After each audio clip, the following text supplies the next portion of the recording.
وقال يا فاطمة إنك سالما فغطيني بالفاتحة بالكساء اليمني فغطيت وسرت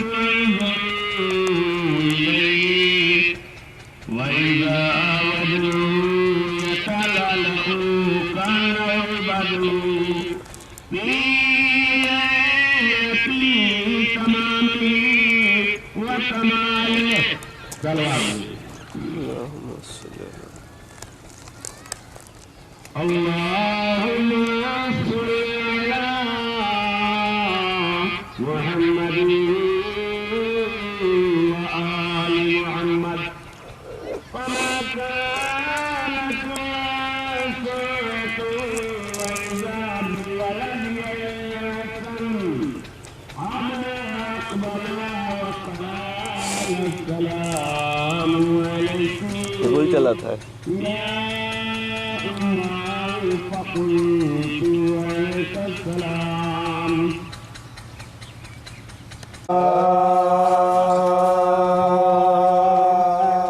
حق پیغام لیے زینب دلگیر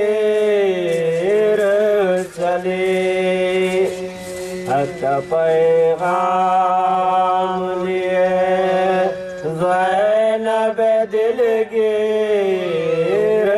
چلی رن میں نیند آ گئی بھائی کو تو ہم شیر چلی حق پیغام لیے زینب دلگیر چلی سرے شبیر تھا نیزے پہ حرم تھے ہمراہ ساتھ قرآن کی تفسیر چلے حق پیغام لیے زینب دلگیر چلے جس نے دنیا میں چھپایا علی اصغر کا جہاد قلب زہرا پہ چھری بن کے وہ تحریر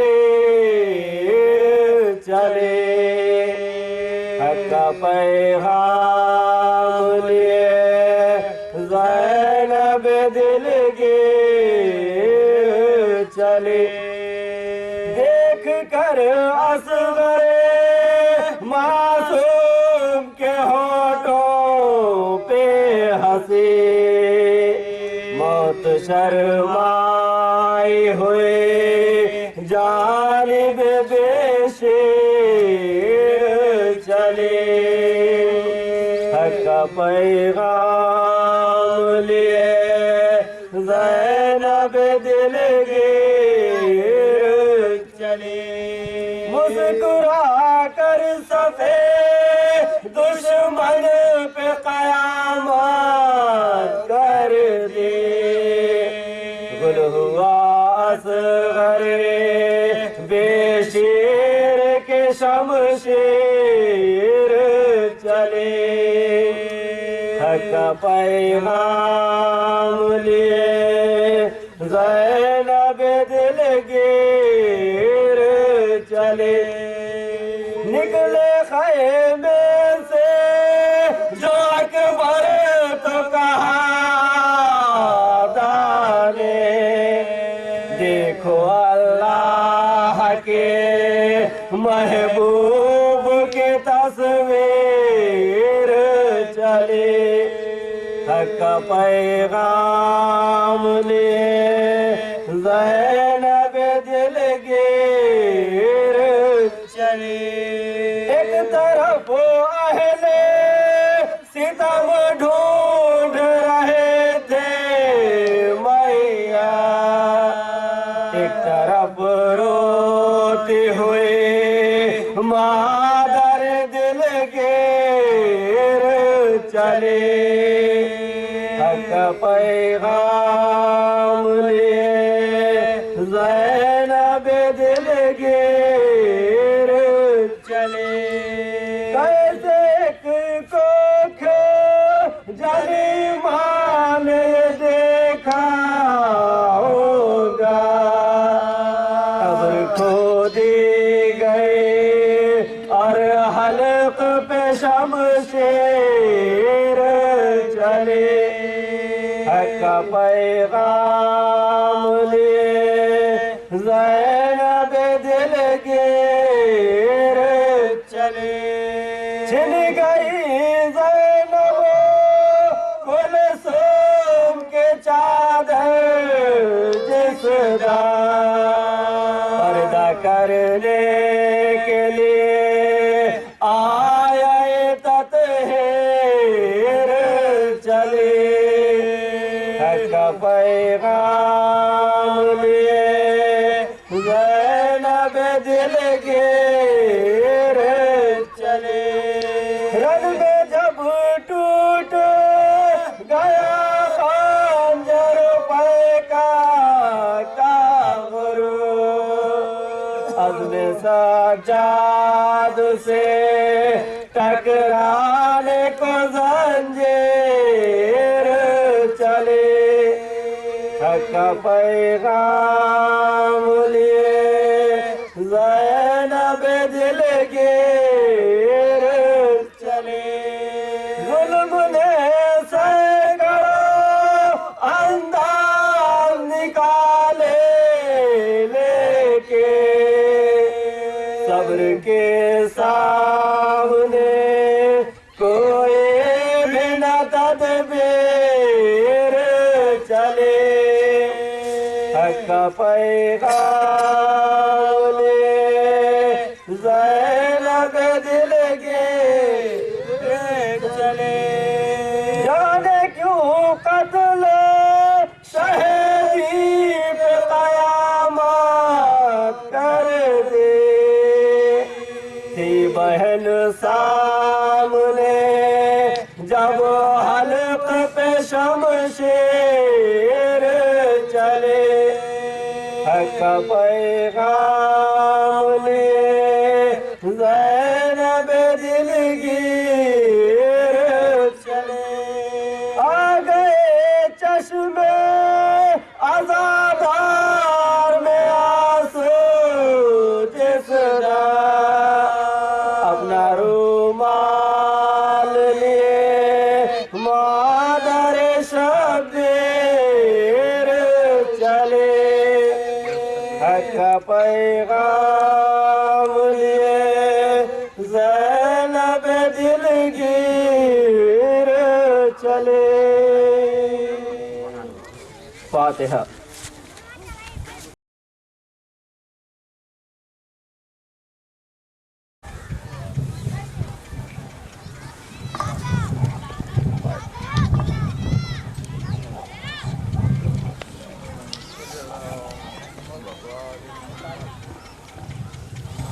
اعوذ باللہ من الشیطان الرجیم بسم اللہ الرحمن الرحیم الحمدللہ رب العالمین والصلاة والسلام علی سید الانبیاء والمرسلین وخاتم النبیین سیدنا و نبینا و شفیع نبینا بالقاسم محمد اللہم صلی علی محمد وآل طیبین الطاہرین المعصومین المظلومین اما بعد فقد قال اللہ سبحانہ تبارک و تعالی فی کتابہ المبین وهو أصدق الصادقین بسم اللہ الرحمن الرحیم لا اکراہ فی الدین قد تبین الرشد من الغی صلوات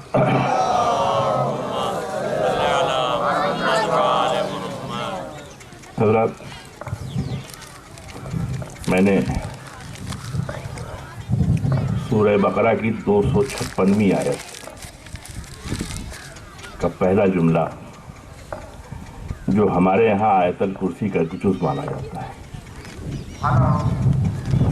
اس لیے کہ برادران اہل سنت کے ہاں صرف 255 آیت، لیکن ہمارے ہاں 255 256 257 تینوں آیتوں کو آیت الکرسی کا حصہ مانا جاتا ہے۔ اس کا پہلا جملہ ہے جسے میں نے آپ کے سامنے تلاوت کیا، جس کا ترجمہ ہے کہ دین میں کوئی جبر نہیں، دین میں کوئی زور زبردستی نہیں، اس لیے کہ ہدایت آ چکی ہے اور صحیح و غلط کو بتا دیا گیا ہے۔ صحیح و غلط کو جب بتا دیا گیا ہے تو اب اس میں زور و زبردستی کی کیا بات ہے؟ اب تو آدمی کو خود سوچنا چاہیے کہ اسے صحیح راستہ اختیار کرنا ہے یا غلط راستہ اختیار کرنا ہے۔ یہ تفاسیر میں ملتا ہے کہ سن 9 ہجری میں یہ آیت نازل ہوئی ہے، اور اس کے پیچھے جو بیک گراؤنڈ ہے، پس منظر ہے، وہ یہ ہے کہ ایک صحابی ہے، 2 روایتیں ملتی ہیں۔ ایک انصار میں سے، یعنی مدینے کے جو رہنے والے تھے، اس میں ایک انصار تھے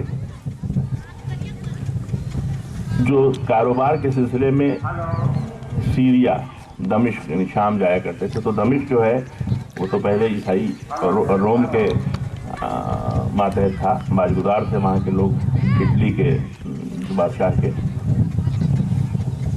تو یہ تجارت کے سلسلے میں جاتے تھے، عیسائیوں سے ان کا ملنا جلنا ہوا اور انہوں نے مذہب عیسائیت اختیار کر لیا۔ تو ان کے لڑکوں نے آ کر کے کہا کہ رسول اللہ ایسی سی بات ہے۔ دوسری روایت اس میں ملتی ہے کہ نہیں، لڑکے جایا کرتے تھے اور وہ عیسائی ہو گئے، تو باپ نے آ کے کہا، بہرحال باپ اور بیٹے میں سے جو بھی رہا ہے، تو آ کے حضور سے کہا، تو حضور خاموش رہے، اور اس کے بعد یہ آیت نازل ہوئی کہ صحیح و غلط بتا دیا گیا ہے، اب اس میں کوئی زور و زبردستی کی ضرورت نہیں ہے۔ صلوات پڑھیں آپ حضرات۔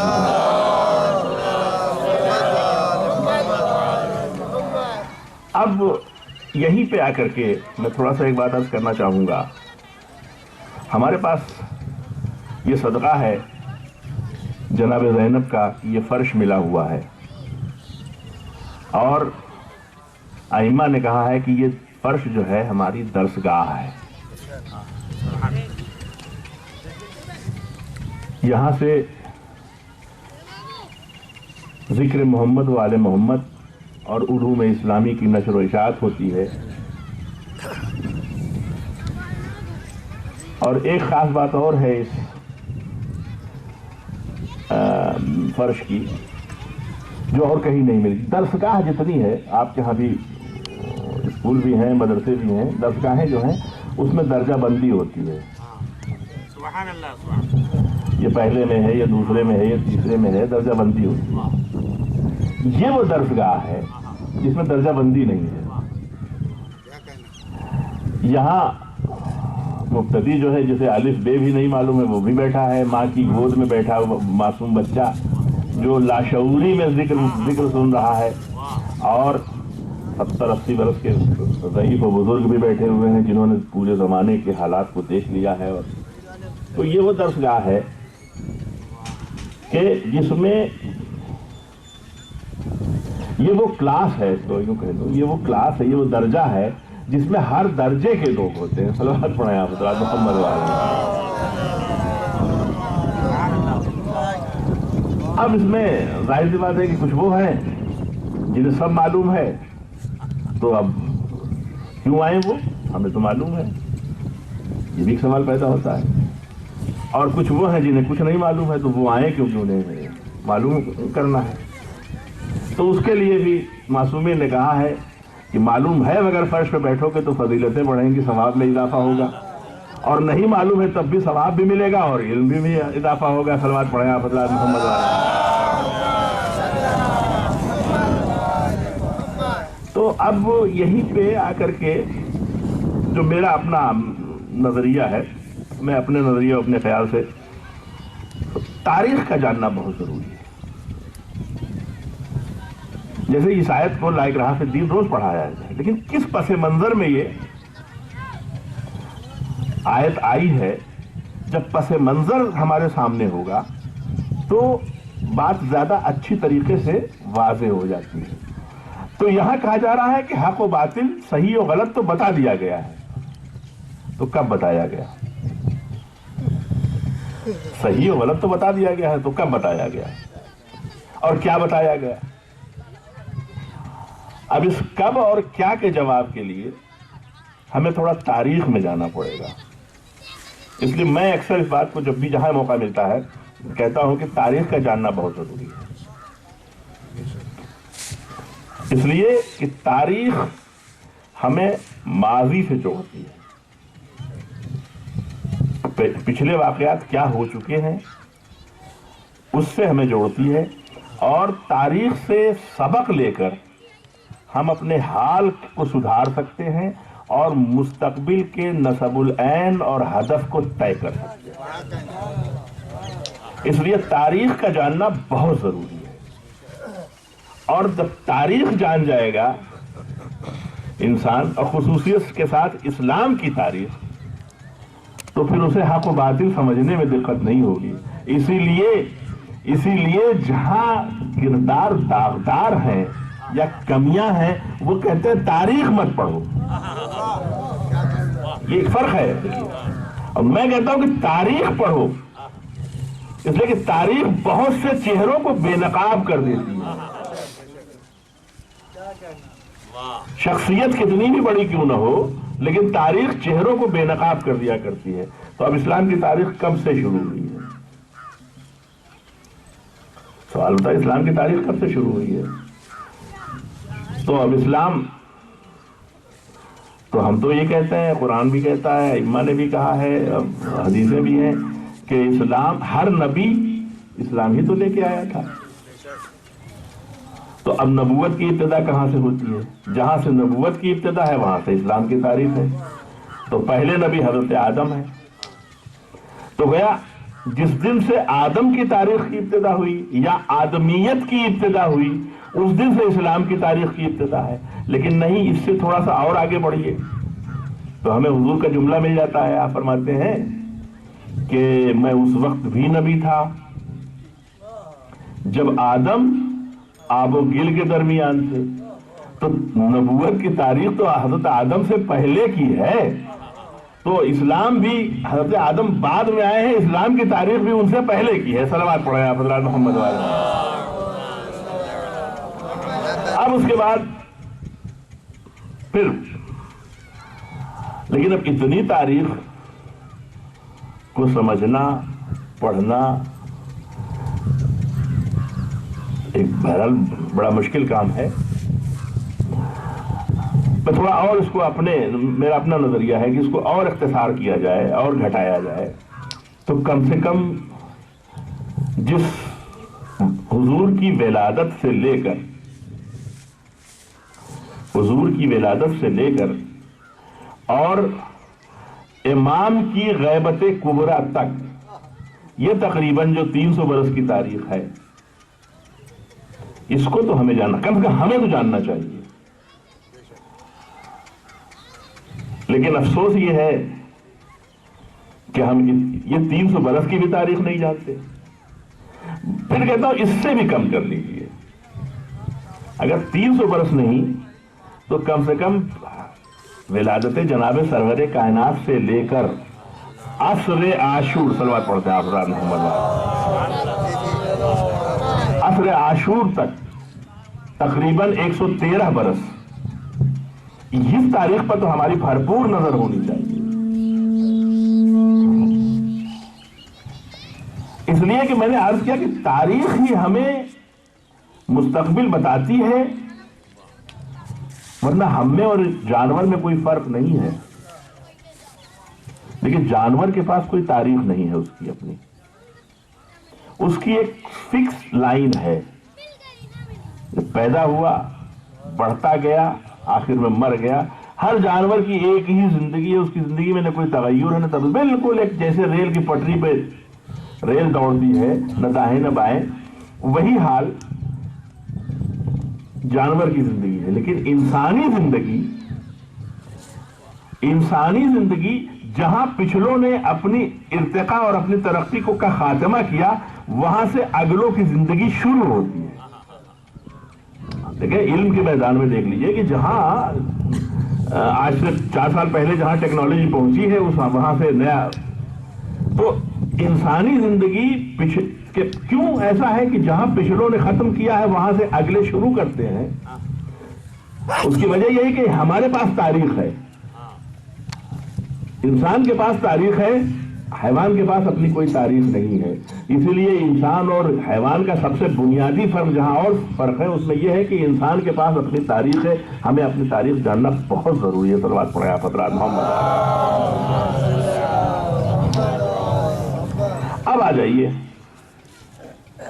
اب میرے ایک دوست ہیں، بڑے بے تکلف دوست ہیں، وہ اکثر ایک جملہ کہا کرتے ہیں، اب تھوڑا ہم اپنی بات کرتے ہیں کہ ہم 14 معصوم کے ماننے والے ہیں، 12 اماموں کے ماننے والے ہیں، لیکن صحیح معنوں میں صرف ہم 2.5 معصوم یا 2.5 امام کو جانتے ہیں۔ حضرت علی کے بارے میں تھوڑا بہت، تیسرے امام کے بارے میں تھوڑا بہت، تھوڑا آدھا دوسرے امام کے بارے میں،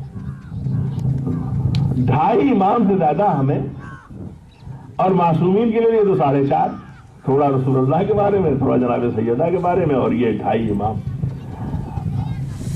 جبکہ ہر امام، اور دیکھیے امام کا قول آبس نہیں ہے، امام جعفر صادق علیہ السلام کا یہ قول مشہور ہے، محمد علیہ محمد کے، آپ کا مشہور قول ہے کہ ہمارے لیے تو ہر دن عاشورہ ہے اور ہر زمین عاشورہ کربلا ہے۔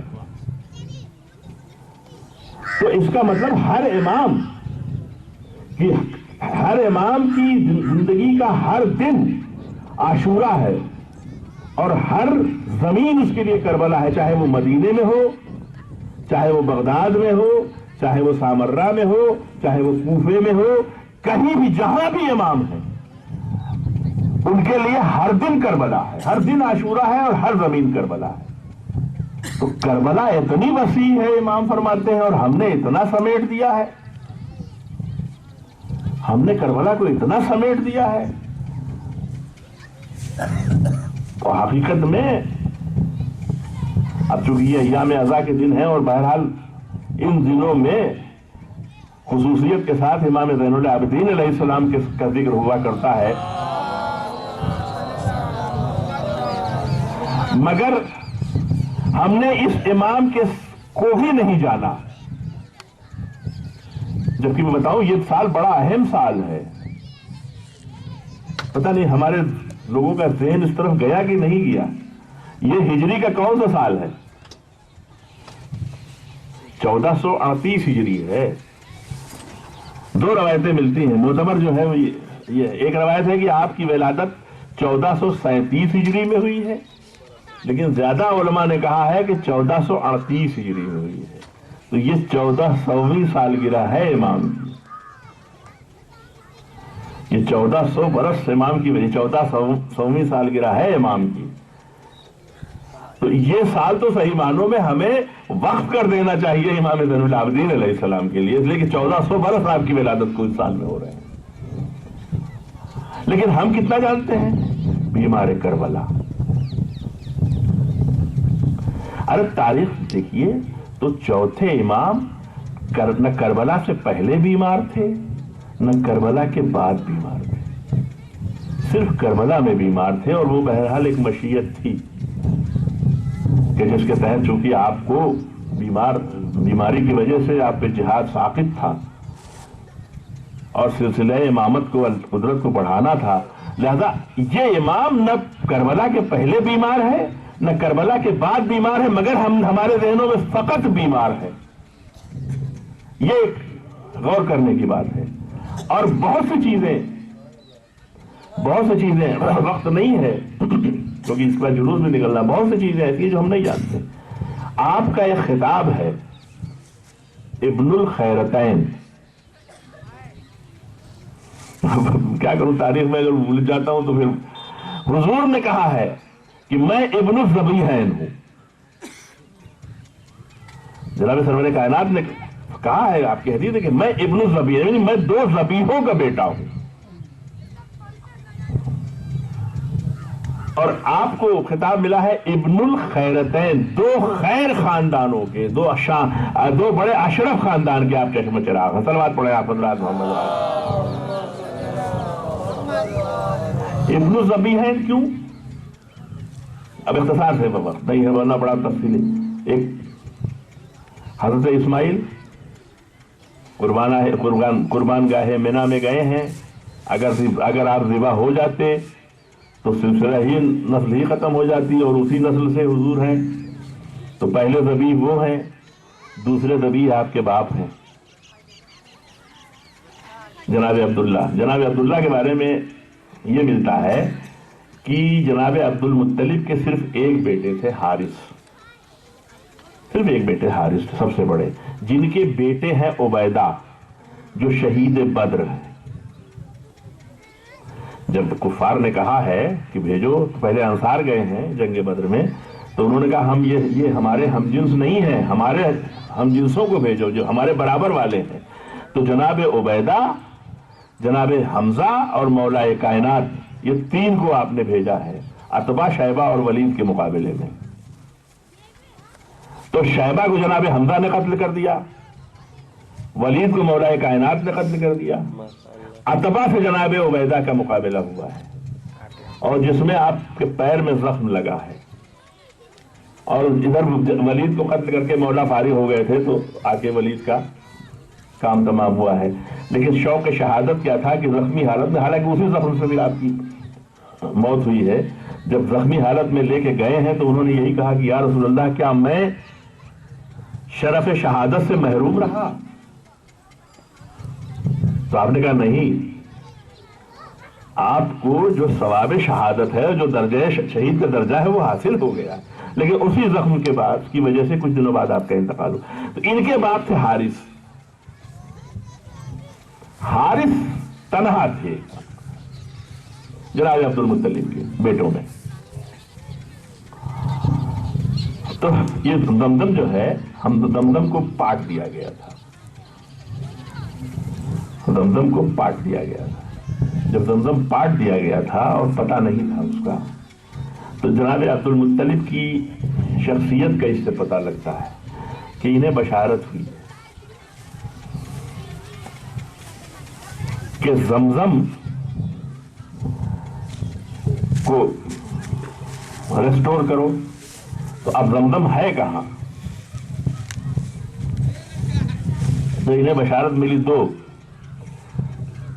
جبل النمل اور غراب کہتے ہیں کوے کو، اور جبل النمل یعنی چیٹیوں کا پہاڑ، جسے لوگ کہتے ہیں دیمک اکثر پہاڑ نما بنا دیتی ہے نا، جہاں دیمک کا پہاڑ ہے اور کوا ہے، اسی جگہ پہ زمزم ہے۔ تو چنانچہ یہ تولیت کعبہ ان کے پاس